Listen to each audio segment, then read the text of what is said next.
What's going on, everyone? It's Lee here, the rental guy from my shop.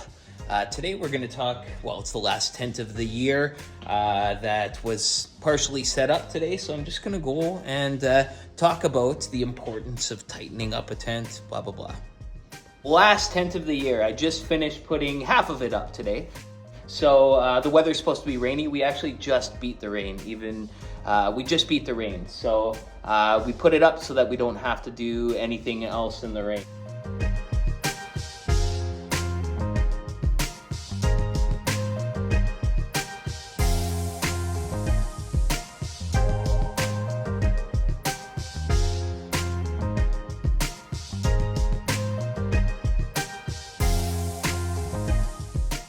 This is a 40 by 60 marquee tent.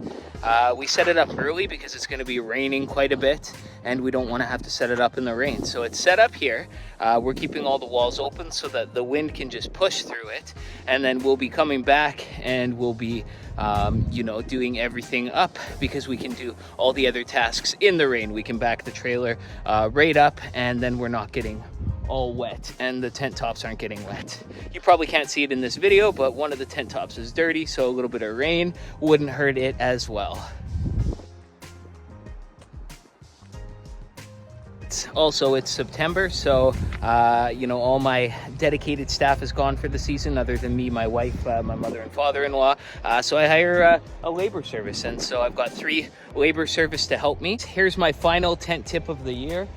So I'm just going to go around and tell you a little bit about what you should be weary of and warned of, right? So when you're doing weights on your tents, I mean, not only do you want to ratchet them up and down, but then you want to ratchet them around the bar, right? You can use a weight plate or else ratchet them there, because if the weights move and everything shifts, the legs move, right? So you want to keep those legs from moving so that the weight actually does what it's supposed to do. So to make the tent tight, there is little points everywhere that you want to make tight. So you see, we don't want water to pool on the top, because then if it pools, then the water weighs a lot and it will jeopardize the tent. On my marquee tent right here, you can tighten those right in the X pattern of the cross wires there. They have a turnbuckle. You want to turn that to make it as tight as possible. You're only good as your weakest part. So say that a weight gives away, right? Then this leg starts moving. Once this leg starts moving, then the tent's going to keep rocking back and forth until eventually, straps are going to get looser. And when things loosen, that's when the water can pool, the tent can move, and then a breeze could make it all blow away. So make sure to ratchet your tent legs down, ratchet your weights to it, put your stakes all the way down, do the turnbuckles, make sure that your gutters are properly put up, because your gutters can have inconsistency as well. On these marquees here, I've got gutters, but you want them to obviously not have any droops, because if there's a droop, then water will pool.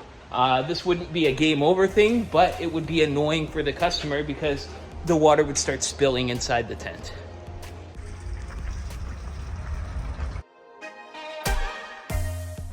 For me, we installed the tent today, but it's about 2 or 3 days before we come back and we do all the intricacies inside before we do the tables and put the linens down and do chair setup. We do offer that, but at a premium price. So what I'm gonna do here, since it's an empty tent, is I'm gonna leave the walls open, because if the wind starts blowing on the walls, that's just one more reason to rock things around, right? So you can let the air pass right through the tent, and that's what we're doing, keeping all the walls open, and then we'll close it off right before we put the little things that don't want to get blown around by the wind inside the tent. I dropped off a trailer earlier today. I'm just picking it up now. So you can also just drop trailers off somewhere because I needed to transport a whole bunch of people and I didn't want to ask my wife to do all the driving. So I dropped off the trailer and then I drove back, grabbed the minivan, brought all the people out here with me, and then they unloaded the trailer, blah, blah, blah. So with our gutter system here, this is a 40-foot gutter here. And there's 2 kinds of gutters that you can get that I know of for marquee tents. There's ones that have these eaves that go down and connect to the walls, and then there's ones that don't have these eaves. So once we do all these walls, we'll obviously connect this. This will connect Velcro to the wall and make it look like a seamless tent. But there is the ones that just end right here and they spit water out the end. And those are the ones that you want to use if you aren't using walls on your tent. Because if you aren't using walls on a portion of your tent and you have this sticking out there, it looks doesn't look right. But the reverse, the other way around, if you have a tent with walls but you're not guttering it, well, it's all not going to connect correctly. Plus there's going to be a space in the middle, and it's going to be hard to really get those walls tight on each other.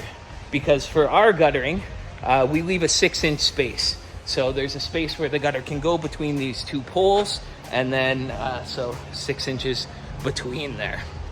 I know there's talk about, oh, what about the tent jeopardizing because of weather? Well, there's some people that use double valance tents. No one in my area that I know of offers double valance, so we are absolutely fine.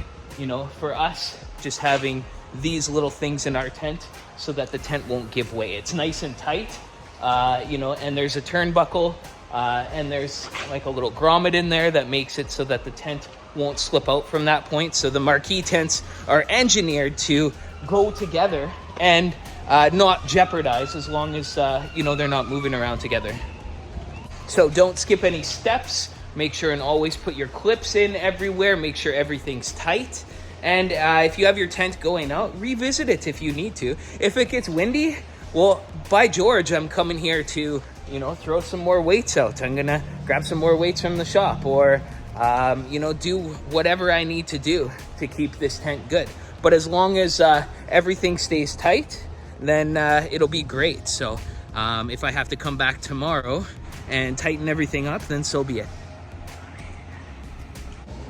If you're worried about someone walking away with your tent, which it's been heard of, but I don't think it's gonna happen, slip an air tag in this bad boy and surprise them when you show up at their secret hideout. Also, weights can slip around, so you might want to put rubber mats underneath them.